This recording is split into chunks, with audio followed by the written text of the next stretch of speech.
Now, what if your fractions don't have the same denominator? For example, 2 over 3 plus, let's see, 1 over 4, okay, equals. Alrighty, so this is where it gets a little complicated, but don't worry much though, okay? Alright, now we need to find something called the least common denominator. What does that mean?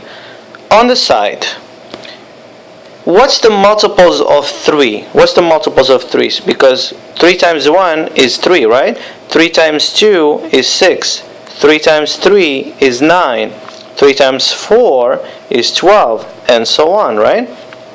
What's the multiples of 4? 4 times 1 is 4. 4 times 2 is 8. And 4 times 3 is 12, and so on, right? By looking at the list of numbers here, guess what I find? 12 is a common multiple that these two numbers have, right? So guess what? That's called the least common denominator, okay? And that's all it means. So you come over here and you put a 12, okay? So that means that's your least common denominator, all right? Now, with that out of the way, all I need to do is, look at this very careful. You have a 12 here, right? But this one is not a 12, and this one is not a 12. Remember earlier when we were adding fractions with the same denominators? All we did was keep that denominator the same, right? So I would need to find a way to change this number to a 12, and I need a way to change this number to a 12. So that way I can just work my numbers that are on top.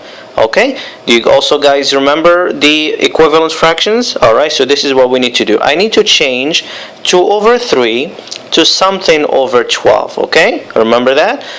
How do you go from 3 to 12? Okay, and the answer is you multiply by 4.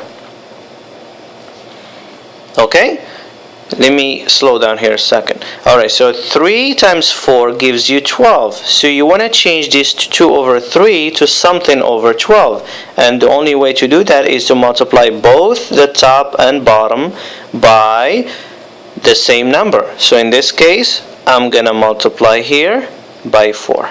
Okay, so that first fraction is out of the way. Now look at this. I have 12 here and I have 12 here, but I'm missing this piece right here. Okay, so how do you go from 4 to 12?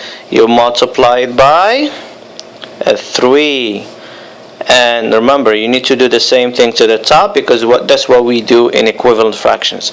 Alright, so look at this now. I have a 12, I have a 12, and I have a 12. So everything is a perfect match. Guess what I do now? 2 times 4 is what? 8. I'm going to put my 8 right over here. Now what's 1 times 3? That's 3, and I'm going to put it right over here. Okay? And I'm going to add them.